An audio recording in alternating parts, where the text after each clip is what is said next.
Hello বন্ধুরা, কেমন আছো তোমরা সবাই? আশা করি তোমরা অনেক অনেক ভালো আছো। আর তোমাদের ভালোবাসায় আমিও অনেক ভালো আছি। বন্ধুরা, আজকে আমি রান্না করছি দুধ কচুর ডাঁটা দিয়ে সর্ষে বাটা।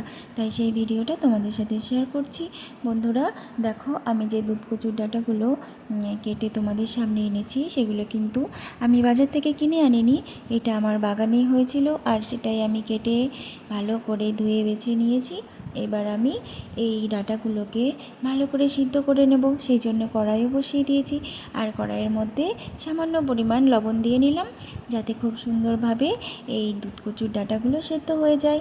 তো বন্ধুরা, আমি দুধ কচুর ডাঁটাগুলো সব অল্প অল্প করে জলের মধ্যে দিয়ে দিচ্ছি, তারপরে ঢাকা দিয়ে কিছুক্ষণ সিদ্ধ করে নেব। তো বন্ধুরা, ততক্ষণ তোমরা আমার সঙ্গে থাকো আর দেখতে থাকো আমার এই পুরো ভিডিওটা।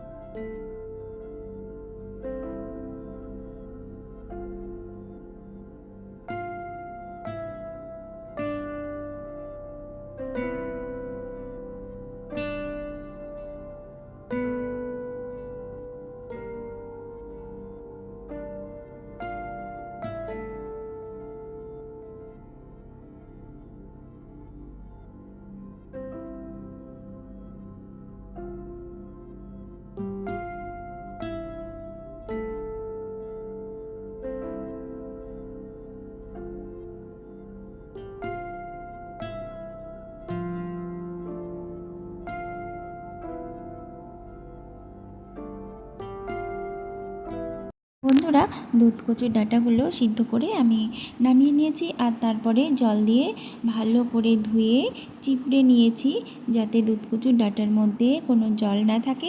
তোমরাও চেষ্টা করো বন্ধুরা, দুধ কচুর ডাঁটাটা সিদ্ধ করে ভালো করে চিপড়ে জলটা বের করে দিতে। তাহলে কিন্তু বেশি জল থাকবে না দুধ কচু রান্নার পরে। আর যদি জলটা তোমরা না চিপড়ে নাও, তাহলে কিন্তু রান্নাটার মধ্যে একটা জল জল ভাব থেকে যাবে। তো বন্ধুরা দেখো, কথা বলতে বলতে আমার কড়াইটা কিন্তু গরম হয়ে গেছে। আমি দিয়ে দিলাম পরিমাণ মতো তেল। বন্ধুরা, আমি এটা সাদা তেলেই রান্না করব, তোমরা চাইলে কিন্তু সর্ষের তেলে রান্না করতে পারো।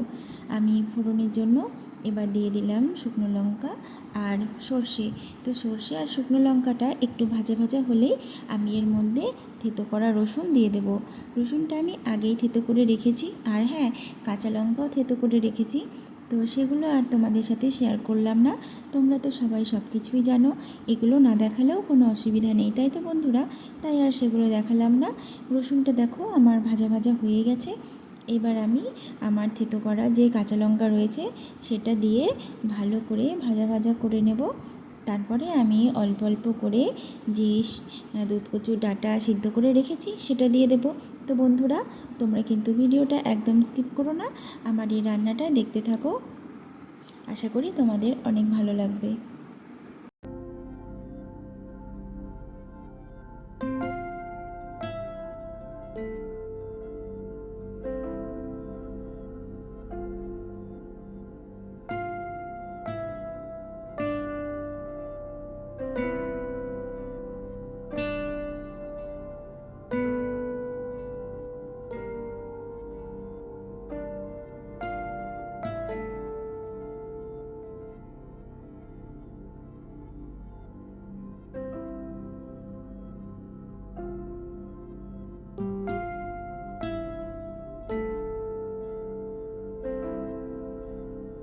বন্ধুরা, দুধ কচুর ডাঁটাগুলো আমি ফোড়নের মধ্যে দিয়ে দিয়েছি, আর তারপরে দিয়ে দিলাম পরিমাণ মতো লবণ আর হলুদ।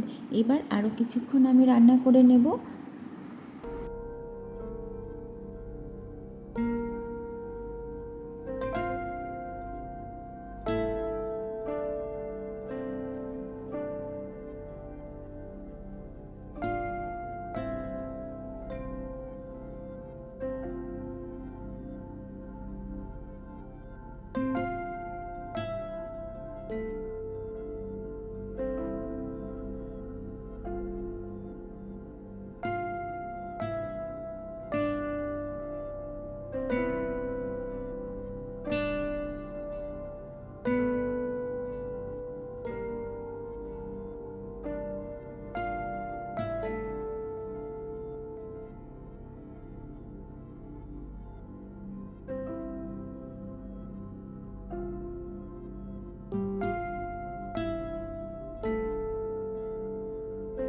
বন্ধুরা, রান্নাটা প্রায় শেষের মুহূর্তে।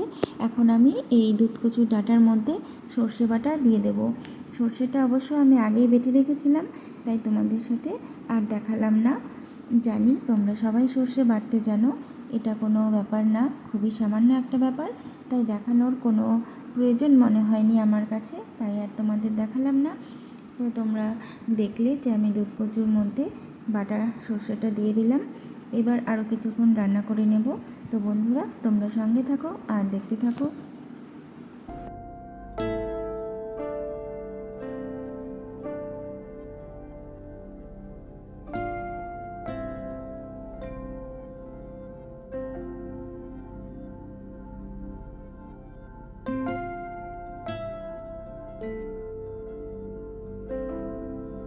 বন্ধুরা, আমি এবার গন্ধরাজ লেবুর রস দিয়ে রান্নাটা নামিয়ে নেব। তো তোমরা চাইলে এখানে পাতিলেবুর রস দিতে পারো। আমি কিন্তু গন্ধরাজ লেবুটা ভীষণ পছন্দ করি, তাই আমার রান্নাতে আমি গন্ধরাজ লেবুই দিয়ে থাকি। তোমরা চাইলে তোমাদের ইচ্ছা মতো পাতিলেবুর রস বা গন্ধরাজ লেবুর রস যা ইচ্ছা তাই ব্যবহার করতে পারো, তাতে কোনো অসুবিধা নেই। তো বন্ধুরা, এবার আমি নামিয়ে একটা প্লেটে পরিবেশন করে দেখাচ্ছি কেমন হয়েছে, তোমরা দেখতে থাকো।